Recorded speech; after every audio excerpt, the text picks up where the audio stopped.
Hello, world, and welcome to the In My Footsteps podcast. I am Christopher Setterlin, coming to you from the vacation destination known as Cape Cod, Massachusetts, and this is episode 139. There's going to be a lot of 90s nostalgia this week. We're going to start it off with a look back at the death of Nirvana lead singer Kurt Cobain that happened 30 years ago this week, and the impact that it had, not just in music, but for Generation X and fans of Nirvana in general. There'll be a little more in the humor department as we go way, way back in the day, and I will review an old country buffet training video from the 1990s, as well as give some of my own experiences from going to the world-famous old country buffet.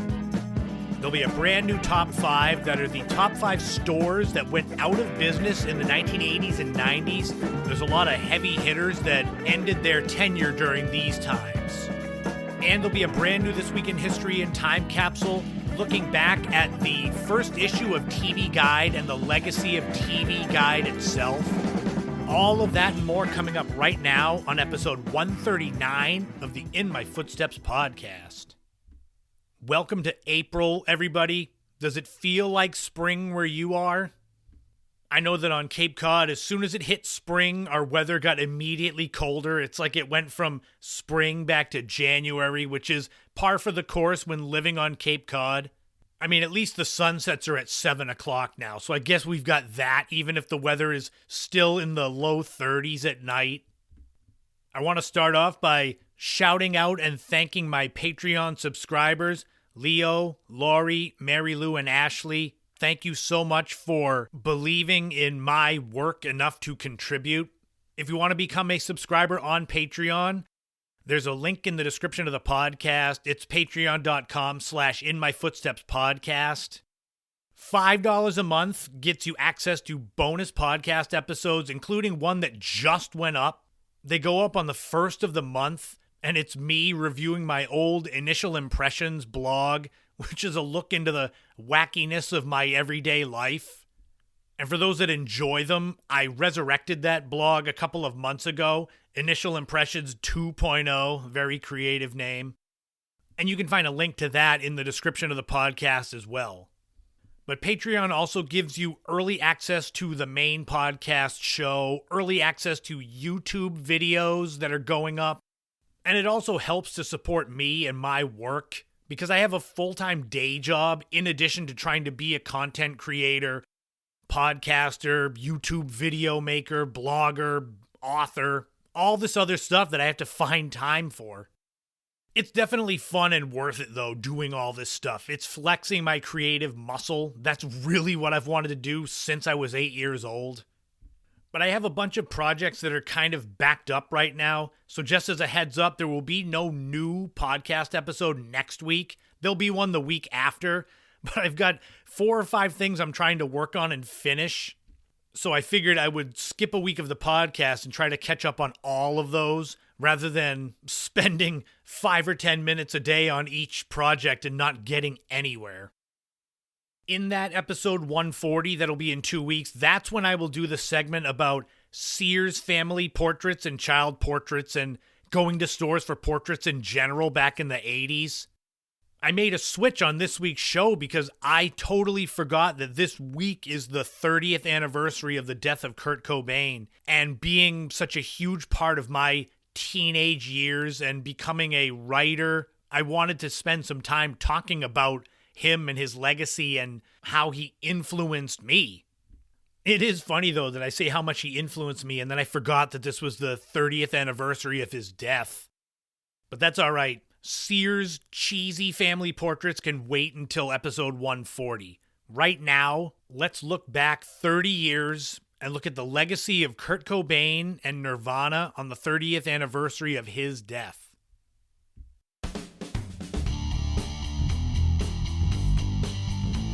Every generation has these seminal moments, typically bad ones, that change the course of history in some way.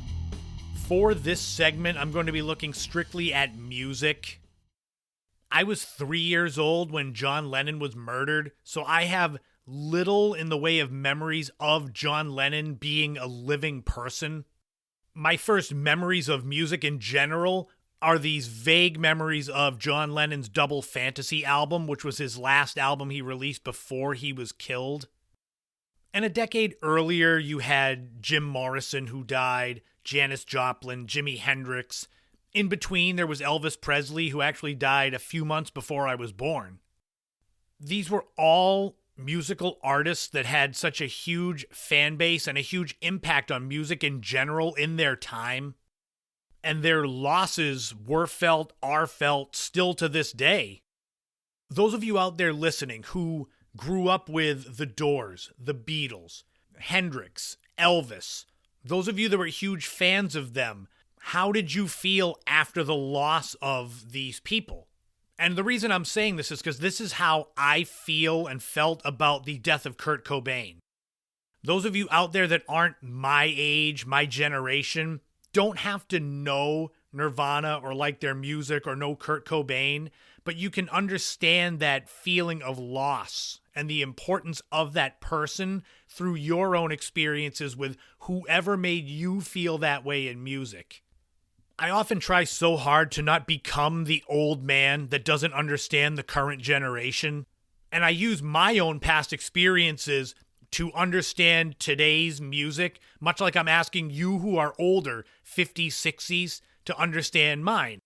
For example, I'm not a fan per se of Taylor Swift's music, but her overwhelming popularity I understand because I grew up when Michael Jackson's Thriller, Michael Jackson was the biggest star on the planet, so I understand that, but I don't want to go too far off on a tangent.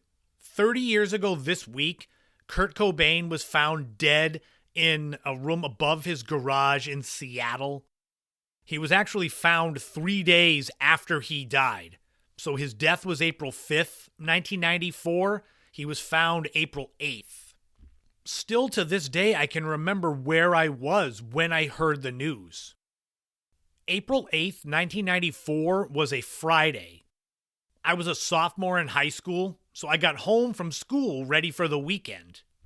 I walked in through the front door, put my bag down, stepped over our little gate that kept our dogs out of the living room, walked through the kitchen, and then we had this kind of sunroom that was also called the dog room, because that's where the dogs basically lived.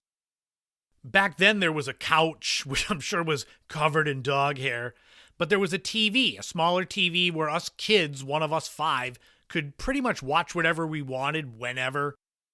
And I turned the TV on and flipped to MTV, back when it actually played music. And there was Kurt Loder. For those of Generation X, you know Kurt Loder, the MTV News host. And he was talking about a body being found in the upstairs at Kurt Cobain's house.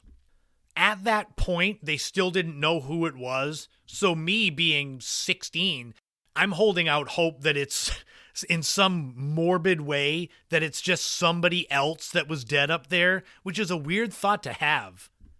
But it didn't take long for them to identify the body as that of Kurt Cobain. And I remember it being this feeling of definitely shock, kind of numbness, a little bit of sadness, but also there was this little bit of me that was not surprised. Maybe that's the Generation X. It's that almost feeling of indifference. The reason I say that is because the month prior to Kurt Cobain's death, there were a lot of things going on. The overdose, March 3rd, 1994, where he took a lot of that Ropanol, which I think today is known as the date rape drug. I think that's what it is. But he OD'd on that and he was in a coma. Nirvana's European tour had to be stopped. And then Kurt ended up going to rehab, but then leaving rehab and no one knew where he was. There was this trail of breadcrumbs leading to April 5th and his death by suicide. It wasn't like John Lennon, where someone just showed up and murdered him. There was this sense that somebody needed to step in and help him, but he was, too busy running away from it. There were other issues with the band Nirvana. Now looking back, having more information that they were basically breaking up. There were rumors that Kurt Cobain's marriage to Courtney Love was also breaking up. I look back at that time and selfishly, my first concert that I was ever going to go to, my plan was Lollapalooza 1994, where Nirvana was going to be the headliner. That was my plan. Dip my toe into concerts by seeing the band that influenced my life the most in this festival atmosphere, but it wasn't to be. Way back in episode 38, I did a whole bonus episode of the podcast about Nirvana's Nevermind album, which back then it was 30 years after it was released, and the impact that the music had on me at age 13, 14. I'll never forget the first time that Smells Like Teen Spirit came on this little alarm clock radio in the bedroom with my friend Matt. It should have been a movie moment. Like you could hear a narrator, me in the future, saying, my life would never be the same again after hearing that song. I fully embraced the grunge lifestyle, the flannel shirts, the torn jeans, the Airwalk shoes or Vans, depending on what you liked. Kurt Cobain was the symbol of Generation X, the teenage angst that we all felt. He spoke for us, even if not everyone was fans of the music. The message was there. It's funny because the songs still resonate with me even all these years later. There hasn't been a new Nirvana song in 30 years.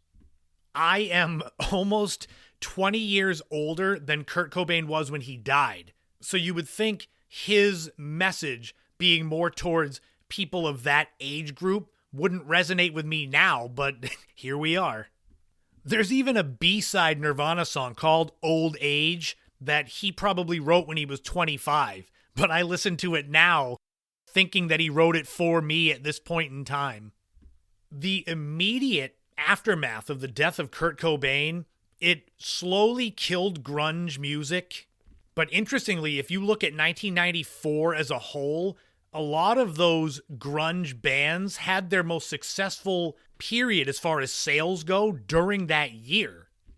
Pearl Jam, Soundgarden, then later on Alice in Chains and Smashing Pumpkins released new albums that were huge successes. It's almost like the loss of Nirvana as a band left all of the grunge fans scrambling, looking to grab onto any of the other bands that were still there. The lasting effect of the untimely death of Kurt Cobain at 27, it's made him almost this mythical figure. I see so many people that have t-shirts with Kurt Cobain's face on them. There's a black and white photo I can see in my head right now of his face, and I see that on shirts. And it just reminds me of people that have the John Lennon shirts, or Beatles in general, or Doors shirts with Morrison's face on it. These people that cross over from just music to become these cultural icons. And I know that during the time that they were a band, Kurt Cobain wasn't a big fan of the overwhelming success. It's like he wanted to make his music, but also be kind of anonymous. And now in his death, he is so more famous than he was then. I started really diving into my writing as far as song lyrics and poetry went in the years after his death, trying to capture that teenage angst that he had so perfectly gotten down in these 3-minute songs. I wanted badly to hold on to that feeling, even as his time on Earth faded further into the background. I mean, when I had my camcorder in the mid-90s, my friends and I did dozens of music videos that were Nirvana songs. They were fun, they were a little cheesy, but it was us trying to show our love for this person that influenced us so much and this band that influenced us so much. When I talk about Kurt Cobain, the music, the influence on me, it gets hard to sum it up, to keep on point. Like when doing this segment for a podcast, I can't just ramble for an hour. I mean, I can, but I want to try to keep it on point, targeted with a through line so that you can see what I'm talking about, because I'm getting ideas of other things I want to bring into the conversation. When you're a teenager, it's hard to sometimes know who you are, who you want to be, what you're supposed to be. I mean, it's still that hard now in my 40s. Maybe that's just midlife crisis speaking. But when you find somebody in your teenage years that you feel speaks to you, speaks for you, you gravitate towards them. And it can be hard when those people that you gravitate towards, you find are just very flawed human beings that just happen to be good at something that you appreciate. Kurt Cobain got hooked on drugs to deal with crippling stomach pain. And in the end, it was those drugs that caused his downfall. And suicide, it's not the answer. But even with all of those things, especially at the end of his life, all these red flags, I can easily look at the music and still feel that sense of belonging that I felt when I would listen to Nirvana. Ironically, I don't listen to Nirvana all that often now, and it might sound dumb, but it's almost like I don't want that music to lose the magic. For example, if you think of a favorite food, whatever it is, your absolute favorite food. If you were to eat that day after day, 2-3 times a day, eventually it wouldn't be your favorite food anymore. It would be just another thing. You'd get sick of it. That's kind of how I see Nirvana's music. I don't want it to ever become just another band, because then it would cheapen everything it meant to me going through teenage years. I don't know if that makes sense to any of you out there. It's hard to believe that it's been 30 years, especially I can remember that day when I first heard about it. But a lot of times now, at this point in my life, I find myself saying, I can't believe blank was that long ago. I often wonder what Kurt Cobain would be doing today if he was still alive. He'd be going on 57 years old. The rumors were he wanted to get more into kind of folk acoustic music. He was supposed to do some recordings with Michael Stipe from REM. I could have easily seen Nirvana break up, Kurt Cobain make a few solo albums that were totally different than what the grunge sound was, being more like Neil Young, but then coming back around and having this big reunion tour, whether it's 10 years down the road, and just having this amazing resurgence. Look at what Eddie Vedder of Pearl Jam has done. His solo work he does is so different from Pearl Jam, so I could kind of see Kurt Cobain being of that same ilk.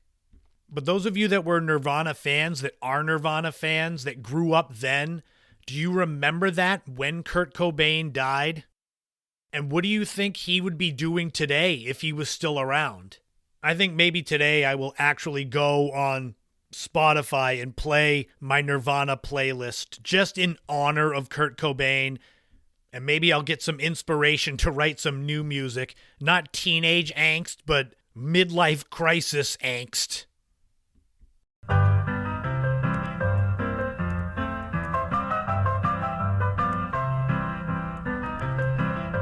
This week in history, we are going back 71 years ago to April 3rd, 1953, and the debut issue of TV Guide magazine.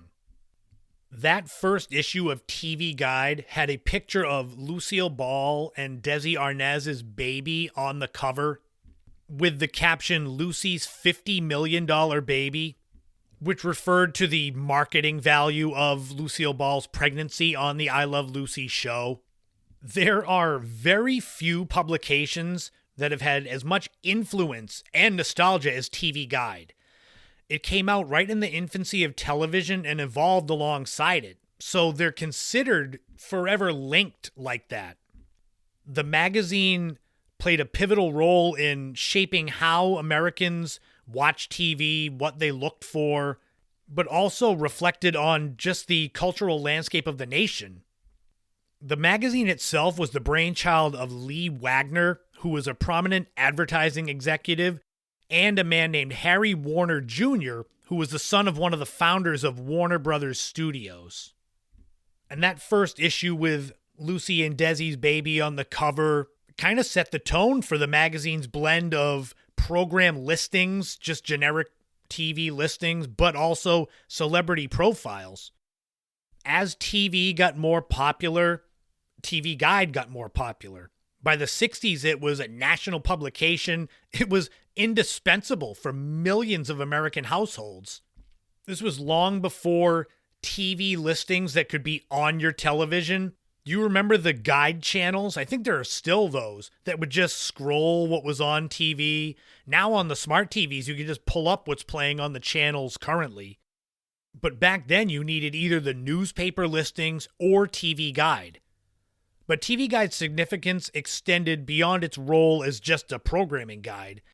It was a cultural touchstone, chronicling the rise of television as the dominant form of entertainment.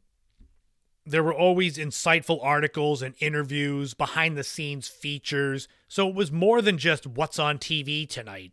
It was all-encompassing.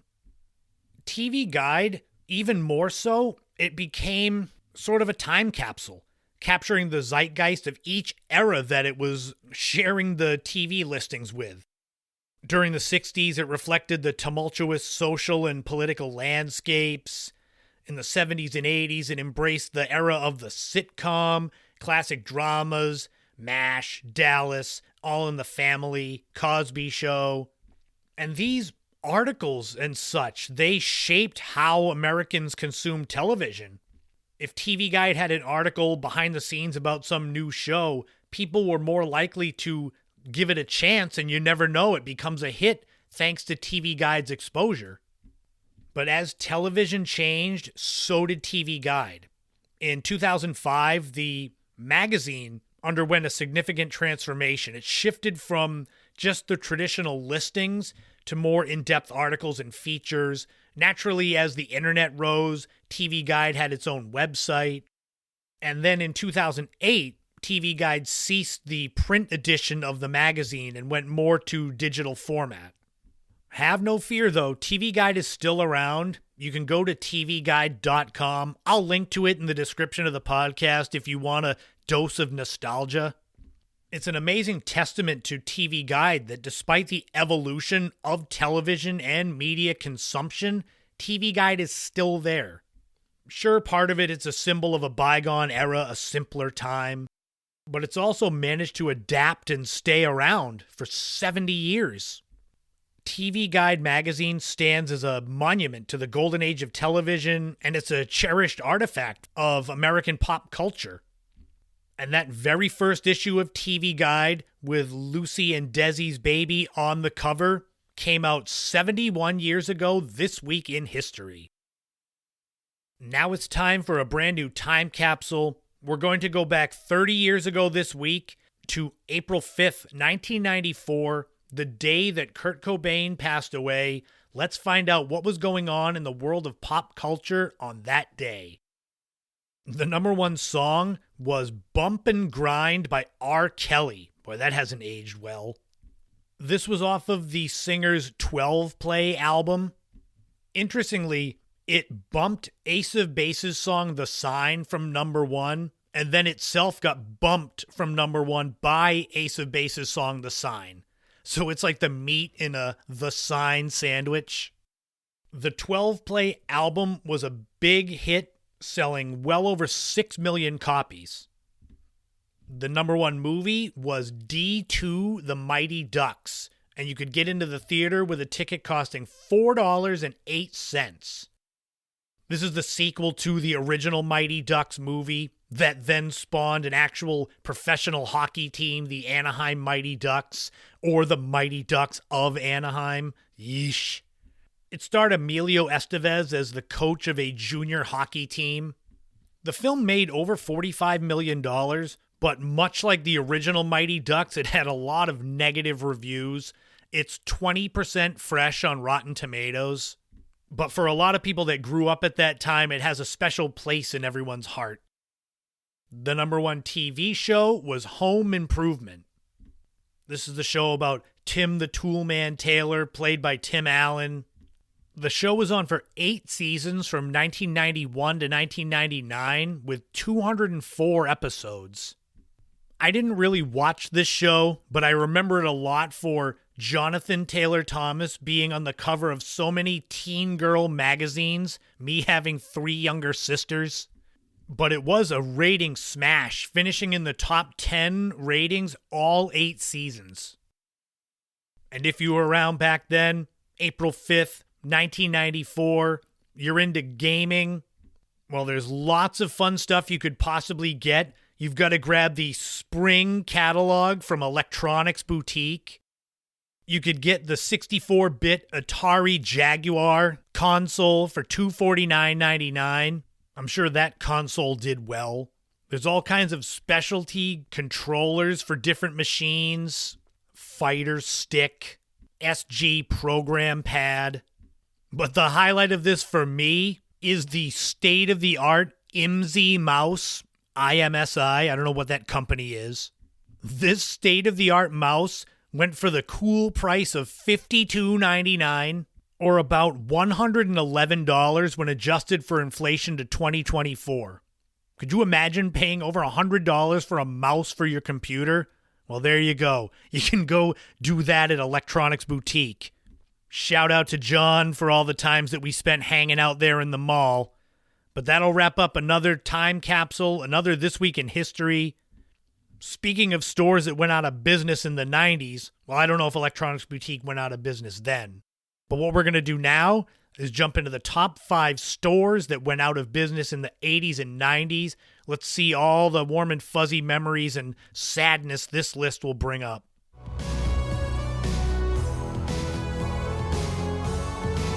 There are some stores, some companies that are so big that you could never imagine them going out of business. But changes in the landscape of shopping, in the world, increasing competition, unforeseen circumstances, any of these things could come up out of nowhere and end the reign of a once giant company. We're going to be focusing this week on the top 5 on stores that went out of business in the 1980s and 90s. There'll be a lot of familiar names here, especially in the honorable mentions, because several of those were included in episode 129. That was my look at classic mall stores of the 70s, 80s, and 90s, part 1.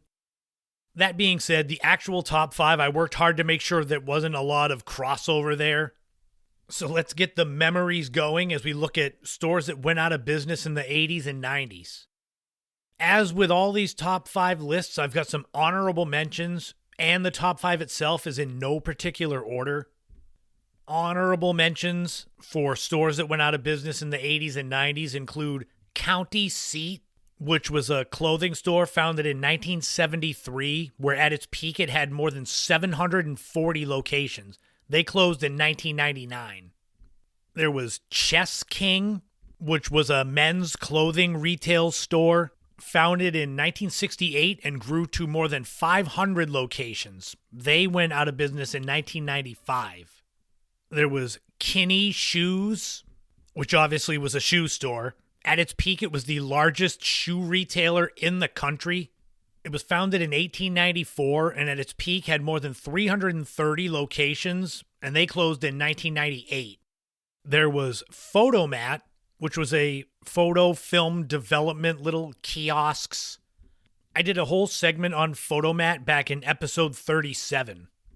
They were founded in 1965, with at their peak having more than 4,000 of these kiosks in the United States. They were basically gone by the late 90s. And the final honorable mention is Tom McCann. They were a shoe store found a lot in malls.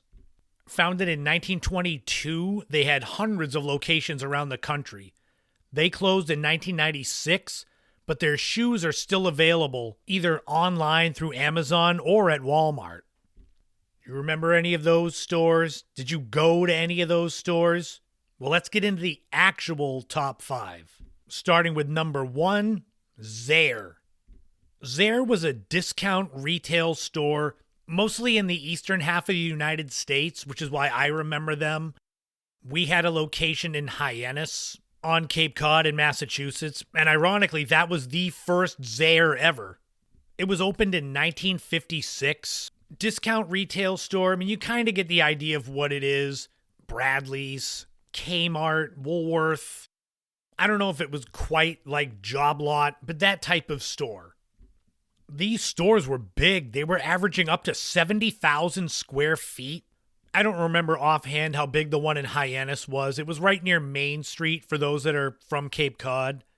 An interesting little subplot when it comes to Zayre is that they technically are still around because in 1977, the parent company, also opened a store called TJ Maxx. Increasing competition led to Zayre's downfall. And ironically, in 1989, Zayre merged with the TJ Maxx company.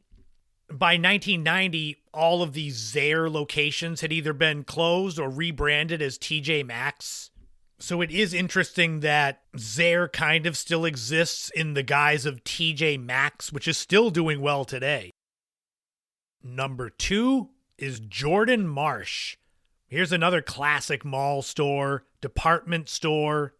When you think of mall stores of the 70s, 80s, 90s, Jordan Marsh is right up there. They actually weren't in my episode I did a few months ago. They're going to be in the part 2. So this is kind of a preview. Jordan Marsh was founded all the way back in 1841. Eben Dyer Jordan and Benjamin Marsh. They were the ones that formed it in Boston. And think about that. Jordan Marsh went out of business in 1996. They were around for over 150 years. It was Jordan Marsh that established the department store shopping, being able to go in and shop for so many different things in different departments. It started as silk and linen and dry goods and evolved into what we who grew up then knew as the department store concept. Clothing, accessories, jewelry, shoes, usually toys, maybe home goods. All the way into the 70s and 80s, they expanded. There's the Enchanted Village that they used to do, which Jordan's Furniture, which is in New England, they still do. Jordan Marsh sadly got bought up by this larger company. They became part of this Allied Stores group, and that company got saddled with a lot of debt, which ended up leading to Jordan Marsh getting shut down. The Jordan Marsh brand was purchased by Macy's, with most of the Jordan Marsh stores being converted into Macy's in 96 and beyond. But you can still find their famous blueberry muffins, and the recipe survives all over online. I mean, God, we even made them at the restaurant that I worked at 10 years ago, Jordan Marsh Muffins. Number 3 is Gimbels. We just mentioned Macy's buying out Jordan Marsh. Gimbels was the rival to Macy's for decades. They were another department store that originally opened in 1842, so the year after Jordan Marsh. They survived until 1987. Adam Gimbel was the man who began Gimbels. They started in Indiana and eventually at their peak expanded to more than 50 locations. They are credited with starting the original Thanksgiving Day parade that Macy's now does. Gimbels started it first in 1920. Gimbels was acquired in 1973 by Brown and Williamson, a subsidiary of British American Tobacco, and by the mid-80s, Gimbels was seen as not profitable enough by this new company, so they decided to shut them down. Number 4 is S.S. Kresge. Now, if that doesn't sound familiar to you, you may know the other store that's associated with the man S.S. Kresge, and that would be his Kmart stores. Sebastian Spearin Kresge opened his first Kresge's discount store in 1899. By the time he incorporated the S.S. Kresge Company in 1912, that was 85 locations for that store. This five and dime store, they sold everything. If you're familiar with those, it's sort of like a dollar store is today. At its peak in 1940, there were 682 S.S. Kresge stores. In 1961, though, they opened the first Kmart store, and so S.S. Kresge started to lose its value. By 1987, there were only 76 Kresge stores left, and they all got sold off and were basically closed right after that. And finally, number 5 on the list of stores that went out of business in the 80s and 90s is one we have covered before, and that is Woolworth. the OG giant of five and dime stores. Every mall had one, it seemed, up until the early 90s. Woolworth was founded in 1879 by Frank Winfield Woolworth, five and dime store. Just like I said about Kresge's, kind of similar to Zayre. They sold a little bit of everything at very affordable prices, and they grew huge. By Woolworth's 100th anniversary in 1979, they were the largest retailer in the United States. And this is a time when there was Target, Walmart, Kmart, Sears. But of course, those other ones continued to grow, while Woolworths started to trend downward in the 80s. That rise in competition led to Woolworth being out of business in 1997. But the irony is they opened the Foot Locker brand kind of under the umbrella of the Woolworth company, and Foot Locker is still around. So much like TJ Maxx with Zayre, Foot Locker is kind of a spiritual successor to Woolworth. But that's the top 5 stores that went out of business in the 80s and 90s. Do you remember those? Out of all of them, I don't remember Gimbels. We didn't have them in New England, or at least not on Cape Cod or Massachusetts. SS Kresge, I didn't really know. Obviously, Kmart was everywhere by the time I was growing up. But it's amazing to look at some of these stores that lasted over 100 years to just be gone. It just shows you that some stores are never too big to fail.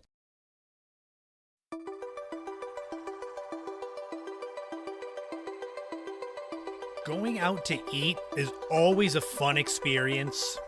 Not having to do the cooking or the cleaning up after, trying different foods you might not normally try. Going out and getting a meal at a restaurant is all well and good, but nothing could compare to going to a buffet-style restaurant and getting several meals worth of food at once. For me, growing up on Cape Cod, we had the Old Country Buffet restaurant. One was located in Hyannis, and that was kind of a destination as a kid for a family meal, and then even later in through college to go there to eat as much as possible for one price. What I'm going to do for this back in the day segment is wax nostalgic a little bit about Old Country Buffet and my experiences there, but also review this training video that I found to give you a deeper appreciation for the carving station of Old Country Buffet. Old Country Buffet dates back to 1983. At its peak, there were about 370 locations in 36 states. The one in Hyannis on Cape Cod closed in 2010. If you go back on Google Maps to the oldest date you can find on there for that location, you can see the Old Country Buffet. So it's recent enough that it's been captured on Google Maps. The parent company is Buffets Incorporated. That's the parent company. I guess it's appropriate. They filed for bankruptcy in 2008, which then started the downslide of how many locations there were. I don't know currently how many locations there are left of Old Country Buffet. An article from October of last year said there were 17. I'm looking, I don't see any. Although when I looked, I just found an Old Country Buffet with it spelled OLDE, like it's a new franchise, with locations in South Carolina and expanding from there. Those of you familiar with Old Country Buffet, do you remember you'd walk in, how many there were in your party? You'd have to go to the front desk there to whoever the host was. You would typically be seated, and then you were kind of left to your own devices. Even as a kid in my early teenage years going to Country Buffet, I knew not to waste my empty stomach on bread or salad. But it was a wonderland for a kid. There were all these counters with the steam trays in them with all different kinds of foods. And buffets are self-serve, so you had to show some kind of discipline to go up there, get a fresh plate, fill it with as much as you could fit. For me, typically it was the first 2 plates worth of food I could just whip through. Then your brain starts to catch up to your stomach. I think that's how it goes. You eat faster than you would normally eat, so you're full before your brain realizes it. My all-time favorite food there was the country fried steak. I'd stack those like poker chips on my plate, smothered in that white gravy. Oh, man. I can remember it being a family-type restaurant. So you'd go in there and eat at your table, your booth, but there'd be kids screaming everywhere, parents yelling. But it was a relatively affordable idea, going to a buffet restaurant and hopefully feeding your kids so much that they'd be in a food coma so you'd get some free time at home. There was all the usual sides there: mashed, coleslaw, mac and cheese. Does anyone remember, did they have baked potatoes, whole ones? Different soups, like I said, salad, which I always skipped, different types of bread, rolls. The only thing you really couldn't control was the meat from the carving station. There you were left at the discretion of whoever was working at that station. You'd have to go and ask them, please, can I have some beef or ham? Then you'd have to listen to them tell you what they think would be enough for you. If you ever went to Country Buffet and were annoyed at the carving station people and their portion sizes, don't blame them, because this training video that I found explains it all. The video that I found is part of what must be a larger video, because it's just under 11 minutes long, and it basically cuts off in the middle of this person talking.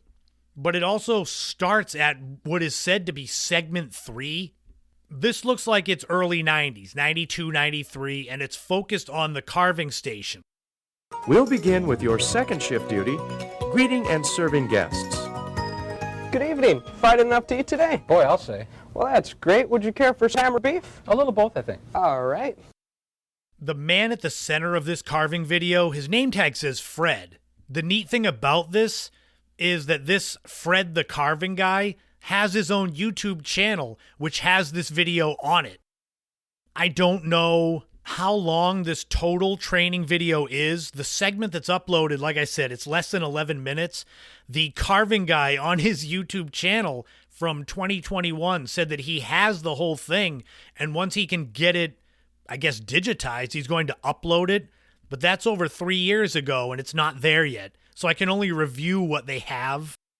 The video, at least where it picks up, starts with a very friendly narrator telling the carver how to greet guests, including having Fred the carver say specific things that probably were ingrained into carvers at all the country buffets. Say these exact lines like this.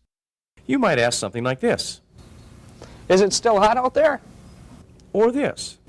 Did you catch a game last night? Or this. Have you tried the lasagna? It's my favorite. And it explains how to start conversations with people, how to start conversations with kids. And there's this little girl there holding her plate, looking just so awkward. They probably said, stand there and just smile. For those that went to Country Buffet, this video, it's a good slice of nostalgia. Because the carving guy, he's got his back to the mirrors, and he's standing in front of his carving station with those golden heat lamps. When you see it, you'll remember it from going there. You also learn from the narrator that you're supposed to slice your meat dime thickness. Now, if you have a dime, turn it on its side. That's what they're supposed to slice, and then tell you that it's more tender that way, like they're going to fool you. But the narrator also says that if the guest insists on a thicker slice or tons of slices of meat, you have to give it to them. So Fred the carver could say, I could cut you a thinner slice. Would you like that? And if you say, no, I want 15-inch thick meat, just half the roast, give it to me. They would have to do it. It's funny, in this video, there's these cutaways where it's like they either pause the video or slow the video down, so Fred the carver is just staring at people. There is a lot of good, useful stuff in it. It explains how to use the steel to sharpen your knife, which anyone that's ever worked in a restaurant, you know that if you need to sharpen a knife, it can be kind of a pain. Literally, if you do it wrong and then slice yourself with a dull knife. Naturally, in the training video, they tell you to keep your station clean it all the time. Keep your trash can where people can't see it, because I know who would want to see a full trash can next to the food or dirty rags. They go way into detail of how to make the illusion that you've given people more food than they have, depending on how much is on their plate, where to lay the meat to cover the most plate. I guess these are the tricks of the trade for Country Buffet. When your guest's plate has very little on it, carve a full cut. Lay it over the bare portion of the plate. I think when I got sliced meat, I just basically went with whatever they said was enough. I wasn't looking to cause trouble there. They sum up this training video by saying it's all of your duties as a carver besides carving meat, including helping the other lines, setting them up if they need food if you're not busy, how to clean your knife, sharpen your knife, clean the floor. The main point of being a carver or being an employee at Country Buffet, it says, is doing whatever it takes to make the guests happy. Your final shift duty is doing whatever it takes to take care of the guests. At Old Country Buffet, serving guests is our #1 priority. I'm assuming that means within reason. I don't know what the limits would have been for satisfying the guests. Like I said, if I went up and requested half of the roast beef for myself, I don't know if they'd give it. They'd probably ask their manager to throw me out. The training video from Country Buffet, like I said, it's probably 92 or 93. And this segment of it, it's 11 minutes almost of Fred the Carver going through his daily duties. He's on camera the whole time. I am hoping that he uploads the rest of this. Maybe I'll have to message him on YouTube, because I want to see the rest of Country Buffet, not just the carving station. That was where I spent the least amount of time. And it is funny because it literally cuts off with the narrator in mid-sentence. Be aware at all times of where the guest's hands are. Without realizing it, guests may move their hands in the path of your knife. Keep an eye out for this. So I do know there's at least a part after and had to be a part before. So if I find those, we'll revisit this in the future. In my college years, I remember Country Buffet being kind of a meeting place for me and my friend Barry. You've heard about him a ton on this podcast. But he and I would go there. It was cheap and we could get tons of food, but we could claim a booth and we'd sit there and eat, yes, but we would just talk and we'd go on these random tangents of this funny, foolish stuff that only he and I would understand. Okay, so I'll give you an example. So forgive me, because most of you probably will wonder what the hell I'm talking about. There was a point in time that Old Country Buffet had a mascot, OCB. It was literally a big bee with the giant head. It had to be for kids. It sure wasn't for me. But there was one point, I was probably the one that started this up because I'm the crazier of Barry and I. But I made the joke. I said, I wonder who's under the bee head. Like if it's someone out on parole where they're looking to get back in the workforce and they said, you can go wear this bee costume in Old Country Buffet. So they're walking around Country Buffet in this bee costume and there's kids yelling and screaming, spilling drinks on them, maybe throwing food at them, drawing on them with crayons. And all the while under the head, this person is getting madder and madder until eventually they just snap and start throwing stuff. And Barry and I are sitting in this booth at Country Buffet and we're just telling this story of this Old Country Buffet mascot just going psychotic on everyone in there. It was one of those times, we had so many times where we would just be in tears laughing at just the foolishness that we would come up with. Just each of us one-upping the other. Those are the lasting memories I have of Old Country Buffet. Are Barry and I there laughing during our college years, and the country fried steak, naturally, but more just the fun times. There were 3 total bankruptcies by Buffets Incorporated, with the last one being in 2016. There was also a 2010 salmonella issue at a Wyoming location, which, yeah, that's real good for PR. And there was a lawsuit and just such bad PR for Old Country Buffet in general. And as the 2010s went on, there was more of a concern about obesity. It's such a horrible problem in the world. You know, a third of people in this country, in the world, are so overweight. And buffets don't help. Believe me, when I went there, I would eat 2-3 plates worth of food that was enough for probably 6 people. And then the final straw really was COVID. A, because it just shut restaurants down in general. But B, even when they reopened, the idea of everyone sharing utensils, even though it was, I guess, as sanitary as it could be, buffet restaurants have just started to fade away. They're not gone, but places like Old Country Buffet definitely are. I'll still remember the good times, tons of food with family, foolish jokes and fun with Barry, and now this training video with Fred the Carving Man.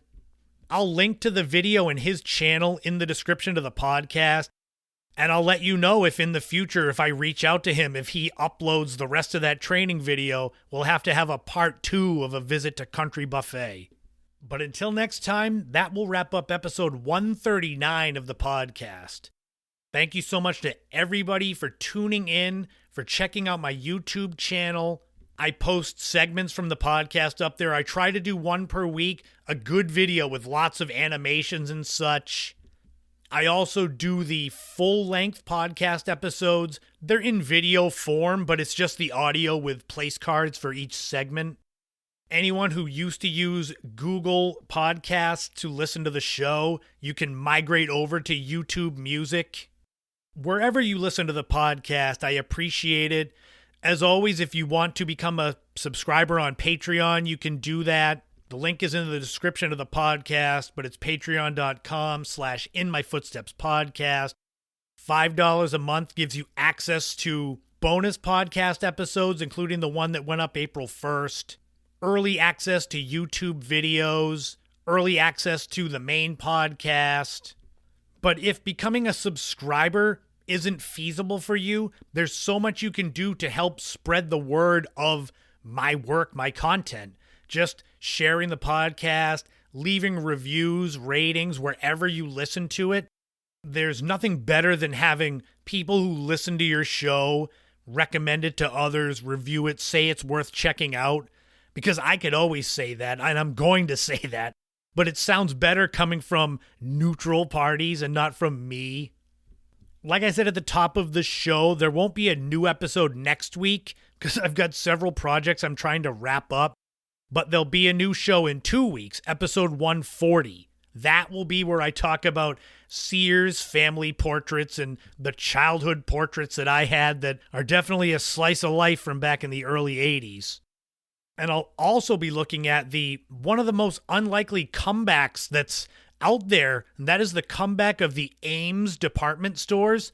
Not anything imminent within the next year, but they're supposed to be relaunching a few dozen brick and mortar Ames department stores within the next couple of years. So I'll give the story of Ames for those of you that don't remember that store. They went under over 20 years ago. So it's a whole generation that don't know what Ames was. But all of that and more will be coming up in 2 weeks on episode 140 of the In My Footsteps podcast. Find me all over social media. Like I said, subscribe to my YouTube channel. I'm starting to do more YouTube shorts. They're basically, I'm doing Cape Cod minutes where I am filming with my phone. Just a video a minute from a location on Cape Cod and sharing it. It's so easy, but they're getting a lot of views, which is nice. It's always good when you can do content that doesn't take a lot of work. So go and check those out. Follow me all over social media. Coming up in a few weeks, April 20th, that's a Saturday at 11 a.m., I'll be speaking at the Dennis Public Library. It's an event for my Searching for the Lady of the Dunes book. So if you're interested in the book or the case itself, come on out and hear me talk about it. It's a great presentation with tons of information. And I should know I have pages of notes to make sure I get everything right. And as more book events come around, as the summer gets into play, I'll keep you all updated if you're going to be on Cape Cod or in that area to come out to some of these book events. I know I say it at the end of pretty much every episode of this show, now 139 in, but make sure to take care of your mental health. Always look after yourself. I can only speak for me. There are times now here as I'm in my mid-40s that life feels like it's off the rails, out of control. Like I don't know who I should be at this point or who I am or where I should be going, etc. And it can get overwhelming. At times you feel like there's nobody to talk to, nobody who listens. In those times, that's when I lean into the things that make me happy. A lot of YouTube videos, a lot of nostalgia. In the warm weather, a lot of just calming music and walking the bike trail. Boy, that's really old man stuff, but that's the stuff I lean into. And sure, you can say, yeah, everybody's got problems in life that they're going through. But just because everybody's got their own issues doesn't make yours any less important. Don't forget that. Don't minimize your feelings, your experiences to satisfy someone else or to not be a burden to someone else, because you matter too. That's a big reason why I keep doing this podcast. It's my happy place. I hope it brings you some joy, some escape, and I'll keep on pumping out the content all across social media as much as I can with the time that I have available to me. But until next time, remember, in this life, don't walk in anyone else's footsteps, create your own path, and enjoy every moment you can on this journey we call life, because you never know what tomorrow brings.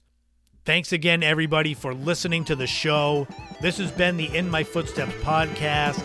I am Christopher Setterlin, but you already knew that, and I'll talk to you all again soon.